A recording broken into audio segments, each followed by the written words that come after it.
ప్రస్తుతం మనం సంగారెడ్డి జిల్లా సదాశివపేట మండల్ ఆరూర్ అనే విలేజ్ లో ఉన్నాం. యాక్చువల్లీ మనందరికీ తెలుసు కంటోన్మెంట్ ఎమ్మెల్యే లాస్యా నందిత గారు కారు ప్రమాదంలో చనిపోయారు. రోడ్ యాక్సిడెంట్ లో ఆవిడ మరణించారు. ఆవిడ చనిపోవటానికి ముందు రోజు అంటే నిన్న కదా, ఆవిడ నిన్న ఎర్లీ మార్నింగ్ చనిపోయారు. సో గురువారం రాత్రి, నిన్న శుక్రవారం, గురువారం రాత్రి ఆవిడ ఒక దర్గాని సందర్శించారు అని చెప్తా ఉన్నారు పోలీసులు, అందరూ కుటుంబ సభ్యులు కూడా. ఆ దర్గా దగ్గరే ప్రజెంట్ మనం ఉన్నాము. అది ఆరూరులో ఉన్నటువంటి మిష్కిన్ బాబా దర్గా అని ఉంది. ఇప్పుడు అక్కడనే ఉన్నాం మనం. చూడండి ఒక్కసారి, ఇదిగో మిష్కిన్ బాబా దర్గా. టాప్ మోర్ యూఎస్ బేస్డ్ ఈ లెర్నింగ్ ప్లాట్ఫామ్. మీరు కూడా స్లాట్ బుక్ చేసుకోవాలంటే ఈ నెంబర్ కి కాల్ చేయండి. ఈ దర్గా దగ్గరికి ఆవిడ మొన్న రాత్రి 11 గంటల సమయంలో వచ్చి 11:30 నుంచి దాదాపు 3 వరకు కూడా ఇక్కడే ఉన్నట్లు తెలుస్తోంది. ఆ తిరిగి వెళ్ళేటప్పుడే ఆవిడకి ఆకలేసి అంతకుముందు చూసినటువంటి దాబాలో లేకపోతే ఏదో ఫుడ్ సెంటర్స్ దగ్గరకో వెళ్దాము అని చెప్పి మళ్ళీ తిరిగి వస్తున్న సందర్భంలోనే ఈ యాక్సిడెంట్ అయిందని చెప్పేసి పోలీసులు కూడా చెప్తా ఉన్నారు. ఇప్పుడే మనం ఏఎస్పీతో కూడా మాట్లాడున్నాము. ఆయన కూడా అదే చెప్పారు. ఆమె ఆకలేసి ఫుడ్ కోసం వస్తున్నాయి. ఎందుకంటే ఈ దర్గా దగ్గర ఎక్కువసేపు ఉండటం వల్ల ఆవిడ తినలేదేమో.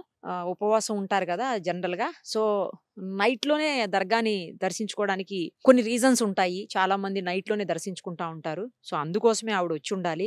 ఈ ఊరికి సంబంధించినటువంటి వ్యక్తి కూడా ఇక్కడ ఉన్నారు. ఒక్కసారి ఆయన కూడా మనం అడుగుదాము. ఇది ఆరూరు కదా అండి? ఆరూర్ అండి. మిష్కిన్ బాబా దర్గా. మిష్కిన్ బాబా దర్గా మా ఊరు అనుకోలేదు, మేము సదాశివపేట టౌన్ అనుకున్నాము. అయితే అదే మా ఊరికే వచ్చిందనే సంగతి మాకు ఒక గంట కింద వరకు మాకే తెలియదు. బాబా దగ్గరికి వచ్చిందనే సంగతి మాకు తెలియకపోవడం కూడా మాకు చాలా ఇది అనిపిస్తుంది. మా ఊరికే రావడం ఎంతో గౌరవకారణంగా అనిపించింది మాకు, మా మేడం గారు. కానీ అనుకోకుండా జరగడం చాలా బాధాకరంగా అనిపిస్తుంది. మీరేమనుకున్నారా? సదాశివపేట టౌన్ లో దర్గాలు ఉన్నాయి కదా, అక్కడ అనుకున్నాం. అంటే మా ఊరు విలేజ్ అనేది పేరు రాలేదు ఎక్కడ కూడా. వాళ్ళు ఎక్కడ నమ్ముకున్నారేమో, ఇక్కడ వాళ్ళు వచ్చినట్టున్నారు ఇక్కడ. అది ఎవరికి తెలియదు. మా ఊరికే వచ్చిన సంగతి మా ఊళ్ళో ఎవరికి కూడా తెలియదు. ఇంకా సామాన్యంగా అదే నైట్ లో రావడం కదా, నైట్ లో వచ్చి నైట్ లో వెళ్ళిపోయారు మేడం గారు. అది మాకు తెలియకుండా జరిగిపోయింది. చూసారు కదా, ఊళ్ళో వాళ్ళకి కూడా తెలిసేటువంటి పరిస్థితి లేదు. ఎందుకంటే ఆయన చెప్పినట్లు నైట్ లో వచ్చారు కదా, దానికోసం అని చెప్పేసి ఎవరికి ఇన్ఫర్మేషన్ ఉండదు కదా. జనరల్ గా వాళ్ళు పర్సనల్ గా వచ్చినప్పుడు బయటికి చెప్పాల్సిన అవసరం కూడా లేదు. సో అలాగా బాబా దర్శనానికి వచ్చి ఆవిడ తిరిగి వెళ్ళేటప్పుడే, ఇంటికి వెళ్ళేటప్పుడే ఈ ప్రమాదం సంభవించింది. ఇక్కడ మనకి కొన్ని బాబాలకు సంబంధించిన కనిపిస్తుంది. అక్కడ సలీం పాషా అని చెప్పేసి కనిపిస్తా ఉంది. తర్వాత ఇక్కడైతే మిస్కిన్ బాబా దర్గా, ఆయన ఫోటో కూడా వెనకాల కనిపిస్తా ఉంది. తర్వాత ఇక్కడ కూడా ఇంకా కొన్ని బాబాలకు సంబంధించినటువంటివి ఉన్నాయి, మనం చూడొచ్చు. ఇవన్నీ కూడా నిజం చెప్పాలంటే రూట్ కూడా అంతేం బాగలేదు, కొంచెం ఇబ్బందికరంగానే ఉంది. అంటే సరైనటువంటి రోడ్ లేదు. రోడ్డు మీద నుంచి దాదాపు ఒక 1/2 కిలోమీటర్ ఉంటుందేమో లోపలికి, అంతే, అంతకు మించి లేదు. బట్ రోడ్డు అయితే సరిగా లేదు. కిందంతా కూడా మట్టితోటి, డాంబర్ రోడ్డు కూడా కాదు, అట్లీస్ట్ అంటే రాళ్ళు మొత్తం మట్టి అలా పిచ్చి పిచ్చిగా ఉంది రోడ్డు అంతా కూడా. మరి బాబా దగ్గరికి వచ్చేవాళ్ళు దర్శనానికి ఎట్లా వస్తారో తెలియదు కానీ నైట్ లో రావడం కూడా ఇబ్బందికరమే. అసలు మాకు కూడా వెహికల్ అంతా అప్ అండ్ డౌన్ అవుతూ బంపీగా ఉంది రోడ్డు అంతా కూడా. మరి ఎలా వచ్చారో ఆ టైంలో. ఏదైనా కూడా జరిగిన సంఘటన అయితే దురదృష్టకరం అని చెప్పాలి. ఆయన చెప్పినట్లే ఇక్కడ దాకా వచ్చి కూడా మాకు తెలియదమ్మా మా ఊరు వచ్చారని చెప్పేసి. మేడం మా ఊరు రావటం గర్వకారణం, బట్ ఆవిడ లేకపోవటం దురదృష్టం అని చెప్తున్నారు ఆయన. అందరూ కూడా బాధపడుతున్నారు. అతి చిన్న వయసులోనే ఆమె ఈ ప్రపంచాన్ని వీడి వెళ్ళిపోవటం దారుణమైన విషయం అని చెప్పేసి. అందులోనూ ఒక బాబా దర్శనానికి వచ్చి దర్గాని దర్శనం చేసుకొని తిరిగి వెళుతున్న సందర్భంలో జరగటం మరింత దురదృష్టకరం అని చెప్పాలి. ఆమెకు అంత ముందే 2 సార్లు ఆవిడ ఆ మృత్యు ఒడిలో నుంచి అక్కడ దాకా వెళ్ళి తిరిగి వచ్చినటువంటి పరిస్థితి. ఇక 3వసారి ఆ మృత్యు కబళించింది ఆమెను ఈ యాక్సిడెంట్ రూపంలో. ఇప్పుడే ఆకాష్ కూడా స్టేట్మెంట్ ఇచ్చాడని చెప్పి తెలుస్తా ఉంది, ఎవరైతే డ్రైవ్ చేస్తున్నారో అతను. నేను ముందున్న మనకి అదే మాట నిన్న పోలీసులు చెప్పింది, ఈరోజు మనకి ఏఎస్పీ గారు చెప్పింది కూడా అదే చెప్పారు. ముందున్నటువంటి ఒక టిప్పర్కి జస్ట్ హిట్ చేసి ఆ తర్వాత వెళ్ళి లెఫ్ట్ సైడ్ రైలింగ్ తాకిందని చెప్పి ఇప్పుడు ఆయన చెప్పారు. సేమ్ అదే మాట ఇప్పుడు కూడా అతను ఇచ్చినటువంటి స్టేట్మెంట్లో మనకు తెలుస్తా ఉంది. నాకు తెలియలేదు ఏం జరిగిందో అని చెప్పేసి, నా కళ్ళ ముందంతా మబ్బుగా అయిపోయిందని చెప్పాడని చెప్తున్నారు పోలీసులు కూడా. సో అలా అయిపోయి తెలియకంటే నిద్ర మత్తులోనే జరిగింది అనేది అయితే వాస్తవం. తర్వాత స్పీడ్ కూడా 100 నుంచి 120 వరకు ఉంది అనేసి ఏఎస్పీ గారు చెప్తా ఉన్నారు.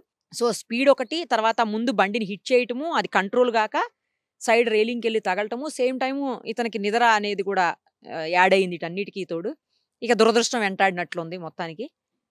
ఆవిడ ప్రపంచానికి దూరం అయిపోయారు. ఈ దర్గా దగ్గర ఒక మహిళ ఉంటారంట, జహేదా బేగం అని చెప్పేసి.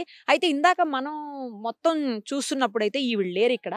ఎవరో ఉంటున్నటువంటి సిచ్యుయేషన్ అయితే అంటే అలాంటి పరిసరాలు అయితే ఇక్కడ కనిపిస్తున్నాయి కానీ మనుషులు ఉంటున్నారు అనేది అప్పుడైతే ఆవిడ లేరు. ఇప్పుడే వచ్చారు. ఒక్కసారి మేము వెళుతూ ఉండగా మళ్ళీ ఎదురైతే వెనక్కి తిరిగి వచ్చాము. ఒకసారి ఆమెతో కూడా మాట్లాడదాం. అసలు ఆవిడే మొత్తం ఎప్పుడు ఇక్కడే ఉంటారట. మరి ఈ రోజు ఎందుకు లేరు, ఎక్కడికి వెళ్ళారు అన్ని కూడా ఆమెను అడుగుదాం. అమ్మ ఏం పేరు? జాహేదా బేగం. నా జాహేదా బేగం నా పేరు. మీరు ఎక్కడికి వెళ్ళారు ఈ రోజు? లేరు, మేము వచ్చినప్పుడు ఇందాక చాలా సేపటి నుంచి ఇక్కడనే ఉన్నాం మేము. అయితే నేను మా ఇల్లు ఇక్కడ కిరాయికి తీసుకున్నాము. ఇప్పుడు నాకు జర హెల్త్ బాగాలేక బాత్రూమ్ తగిలినాయి, ఇంటికాడ ఉంటి నేను బట్టలు కుడతా. ఈ జాకెట్లు ఉన్నాయి కదా, ఇవి కట్ చేసుకుంటా ఇంటికాడ కూర్చున్నా. ఎక్కడ కుడతావు ఈ బట్టలు? ఇక్కడనే ఉంది కదా మిషన్, ఈడ ఉంది, ఈడ కుడతా. అమ్మా ఇక్కడికి మొన్న ఎమ్మెల్యే గారు వచ్చారంట కదా, ఎప్పుడు వచ్చారు, ఎవరెవరు వచ్చారు, ఎంతసేపు ఉన్నారు చెప్పండి. వాళ్ళ అక్క వాళ్ళంట చిన్నమ్మ బిడ్డనో ఎవరో వాళ్ళ చుట్టాలే, వాళ్ళు ముందు వచ్చిండ్రు. తర్వాత 11 గంటలకు ఏమో వచ్చారు వాళ్ళు. వాళ్ళు వచ్చిన తర్వాత ఈమె అంటే చిరికిల్ వచ్చింది, ఎమ్మెల్యే అనేట ఆమె. కూర్చున్నారు వాళ్ళు కూడా, మేము అందరం కూర్చున్నాం, వేరే వాళ్ళు కూడా వచ్చిండ్రు. అందరూ మొక్కిండ్రు, ఫాత్యాలు ఇచ్చిండ్రు, అగరబత్తులు ముట్టించిండ్రు, కొబ్బరికాయలు అవి కొట్టిండ్రు, పూలు ఎక్కించిండ్రు, ఫాత్యాలు అన్నీ ఇచ్చి మొక్కి ఇక కూర్చున్నారు అందరు. కూర్చున్న తర్వాత 3-4 అయింది, టైం చూడలేదు నేను. 3-4 అయిన తర్వాత ఆమె ఎమ్మెల్యే అన్నట్టు ఆమె వెళ్ళిపోయింది. ఆమె వెళ్ళిపోయినాక వాళ్ళు కూడా చుట్టాలు కూడా అక్కోళ్ళు వాళ్ళు కూడా వెంబడి వెళ్ళిపోయినారు. అప్పుడే వాళ్ళ అక్క వాళ్ళు వాళ్ళ చుట్టాలు ముందు వచ్చారు, ఈమె తర్వాత వచ్చారా? వాళ్ళు ముందు వచ్చారు, ఈమె తర్వాత వచ్చింది. వెళ్ళిపోయేటప్పుడే ఆవిడ ముందు వెళ్ళిపోయారు, తర్వాత వాళ్ళు చుట్టాలు వెళ్ళారా? ఆమెని మేడమే ముందు వెళ్ళింది, ఒక 5 నిమిషాలే ముందు. ఇందాక కూడా పోలేరు వాళ్ళు కూడా వెంబడి పోయినరు. ఇద్దరు తర్వాతనే పోయినరు, వెంబడి పోయినరు. 11:30కు వచ్చారా రాత్రి?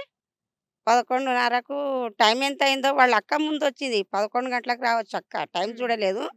ఇక 1 గంట సేపట్ల ఆమె వచ్చింది మేడం. సేపు ఉన్నారా? 3 గంటలు 4 గంటలు ఇక్కడనే ఉన్నారా? ఇక్కడనే ఉన్నారు. 3-4 ఇప్పటిదాకా ఇక్కడనే కూర్చున్నాము మేము. నేను కూడా ఉంటే ఇక్కడనే కూర్చున్నాం, మేము కూడా ఉంటిమి, ఇక్కడనే ఉన్నాం అందరం కూడా. కూర్చొని మాట్లాడుకున్నారు వాళ్ళు కూడా, అందరూ మాట్లాడుకున్నారు. నాకు కూడా మేడం అంటని ఎమ్మెల్యే అంటని నాకు తెలియదు. అయితే వాళ్ళ అక్క ముందు 2 సార్లు వచ్చినుండే. వస్తే ఇక్కడ బాగలేదు, మా చెల్లెలకి కూడా హెల్త్ బాగలేదు, ఇక్కడికి వస్తుంది మా చెల్లెలు కూడా, ఎమ్మెల్యే ఉంది మా చెల్లెలు మేడం అంటని చెప్పింది వాళ్ళ అక్క. చెప్తే సరే మంచిది అంటని నేను అనుకున్నా. ముందు వచ్చింది, రాత్రి వచ్చింది ఆమె ఇంటికి. ఈమెనే చూడు మా చెల్లెలు మేడము, ఎమ్మెల్యే ఈమెను చూడు అంటని చూపించింది ఆమె వాళ్ళ అక్క. చూపిస్తే నేను నమస్తే మేడం అంటని అన్నా. మంచిగా నమస్తే అన్నది, ఆమె కూడా మాట్లాడింది. ఇక వాళ్ళు మాట్లాడుకుంటే నిలబడి నుండి వాళ్ళ అక్క అయితే నేను కూడా కుర్చీలు తెచ్చేసిన, అక్కడనే ఉన్నాయి కదా కుర్చీలు, తెచ్చేస్తే కూర్చున్నారు వాళ్ళు. కూర్చొని మాట్లాడుకున్నారు. వాళ్ళ అమ్మ కావాలనో ఏం కావాలో, అమ్మ అన్నను ఏం కావాలనో అందరు వచ్చారు. వాళ్ళు వచ్చి మాట్లాడుకుని పట్టిండ్రు. మాట్లాడుకొని కూర్చొని ఆమె మేడం వెళ్ళిపోయింది. తర్వాతనే వాళ్ళు కూడా పోయిండ్రు. ఎన్ని కార్లు వచ్చాయి మొత్తం? వాళ్ళ ముందు వాళ్ళది వచ్చింది. అది ఎన్ని మొత్తం ఎన్ని వచ్చినాయి?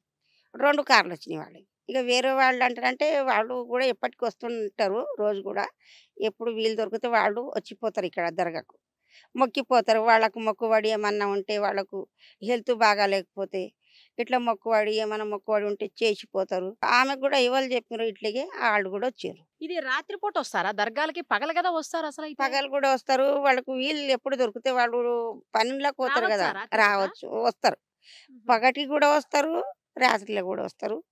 ఇక్కడనే ఉంటా కదా నేను ఎప్పటికీ. ఎక్కువ మంది వస్తారా రోజు ఈ దర్గాకి? ఎక్కువ మంది అంటే 2-3 వస్తారు, ఓసారి మళ్ళీ మంది ఇట్లా అనుకొని వస్తారు. ఇక వాళ్ళ రోడ్డు ఎందుకని ఇంతమంది వస్తున్నప్పుడు రోడ్డు మంచిగా లేదు ఎందుకని? ఈ రోడ్డు ఇది జాగా అనేది ఈ ఊరోళ్ళది ఉన్నది, దర్గాకు రోడ్ లేదు. ఈ జాగా మనది కాదు, వేరే వాళ్ళది ఉన్నది. అట్లా రోడ్డు వేయించుకునికి మనకి ఇబ్బంది కదా, వేసుకునికి రాదు కదా. వేరే జాగాలో మనం ఎట్లా వేస్తాం, అట్లా అన్నమాట. ఇట్లా వేరే రాస్తా లేదు, ఇది ఒకటే రాస్తా నుంచి వస్తారు, వేరేది లేదు. ఇప్పుడు కాదు, 40 ఏండ్లు అయిపోయేది. అప్పటి నుంచి ఇట్లే ఉంది. అప్పటి నుంచి ఇంకా చాలా ఇబ్బంది ఉండే, అట్లా చెట్లు ఉంటుండేవి అన్ని. ఇప్పుడు లాక్డౌన్ సాంది మేము ఇక్కడనే ఉంటున్నాము. ఇక లాక్డౌన్ సాంది నేనే సాఫ్ చేసినాము. పగలంతా ఇక్కడ ఉంటారు, రాత్రి ఇంటికి వెళ్ళిపోతారా? పగలు కూడా ఉంటా, ఓసారి రాత్రిలో కూడా ఉంటున్నా ఇక్కడనే. ఇక ఈ పొద్దు రాలేదు. కరెంట్ ఉందా? కరెంట్ ఉంది. ఒక్కదానివే ఉంటావా ఇక్కడ? నేను ఉంటా, ఒక్కదాన్ని కూడా ఉంటా. ఎవరైనా వస్తే కూడా నాకేం పువ్వులేదు, మన దగ్గర ఏముంది. కాదు కాదు, ఒక్కదానివే ఆ, ఉంటావా? ఇంకెవరైనా ఉంటా. ఉంటారా అంటున్నా మా ఇంట్లో కొడుకు నీతో పాటు? మాతో పాటు మా కొడుకు కూడా కొడుకుంటాడా? ఇక్కడ వేరే దగ్గర ఇక్కడ ఎవరు ఉంటారు? నువ్వు ఇక్కడ ఒక్కదానివేనా? నేను ఉంటా, వాడు డ్యూటీకి వెళ్ళిపోతాడు, నేనే ఉంటా ఇక్కడ. నువ్వు ఒక్కదానివే. మరి నైట్ లో భయం ఏదా? ఏం భయం, మనకేం భయం ఉండదు, ఒకదాన్ని ఉంటా నేను. మన దగ్గర ఏముంది అంటాను. ఈ పొద్దు ఎందుకు గురించి రాలేరంటానంటే నేను అది కూడా ఇప్పుడు ఇక్కడ పట్టుకుపోయేటోళ్ళు వస్తున్నారు కదా, ఏంటి పట్టుకుపోయేటోళ్ళు? మనుషులకు పిల్లలకు పెద్దోళ్ళకు పట్టుకుపోనీకి వస్తున్నారంట కదా, ఆ పువ్వుల గురించి నేను ఈ రోజు రాలేదు ఇక్కడ. నిన్ను ఎవరైనా పట్టుకుపోతారనా? ఏమో పువ్వులు అయ్యి రాలేదు. ఒక ఆయన వచ్చిండు ఇట్లాగే నీళ్లు తీసుకున్నాడు, బాగా చూస్తున్నాడు, ఫోన్ తీసి మాట్లాడుతున్నాడు. మాట్లాడితే అందు గురించి నేను పువ్వులు ఇక్కడ అడవి లేక ఉంది కదా, ఏం పువ్వులు కాకుంటే అంతకుముందు కానీ మొన్నటి సందే ఇక్కడ పట్టుకుపోయేటోళ్ళు వస్తున్నారంట అని పువ్వుల గురించి ఇప్పుడు అప్పటిదాకా పోదామంటే అని రాలేదు. అందుకని భయం వేసిందా? అందుకడానికి పట్టుకుపోయేటోళ్ళు వస్తున్నారంట అని భయం వేసింది. సరే, మామేమన్నా ఆ రోజు ఏం మాట్లాడారు మీతోటి? నాతోని అడిగారా మిమ్మల్ని? నాకు ఏం అడగలేదమ్మా, వాళ్ళు ఏం అడగలేదు. వాళ్ళ అక్కనే పరిచయం చేసింది. ఈమెని మేడం అంటానంటే నేను నమస్తే పెట్టిన చూడంతే. మంచిగా మాట్లాడింది, ఆమె మాట్లాడింది 2-3 చెట్లు కానీ మంచిగా మాట్లాడింది. వచ్చారు ఆమెతో పాటు? డ్రైవర్ ఒక్కడే వచ్చాడా? లేరు, ఎవరు రాలేరు. గన్మెన్లు డ్రైవరే ఉండే. డ్రైవరే ఉండే? డ్రైవర్ ఉండే అంతే, గన్మెన్లు లేరు? లేరు, ఎవరు లేరు. మొత్తం ఎంత మంది వచ్చారు ఆ రోజు? వాళ్ళ అక్కళ్ళు ముందు వచ్చారు, వాళ్ళ మొత్తం కలిపి వాళ్ళ అక్క, ఇంకొక అక్కనంట ఆమె పెద్దక్క, ఆమె బిడ్డ, వాళ్ళ చిన్నమ్మ, వీళ్ళ అమ్మ ఇప్పుడు మేడం తల్లి కూడా అనేమో ఆమె పెద్ద మనిషి లేకుంది నాలాక ఆమె. ఇక వాళ్ళు వచ్చారు. ఈ తర్వాత ఈమె ఒక్క ఆమె వచ్చింది, డ్రైవర్ ఈమె వచ్చింది.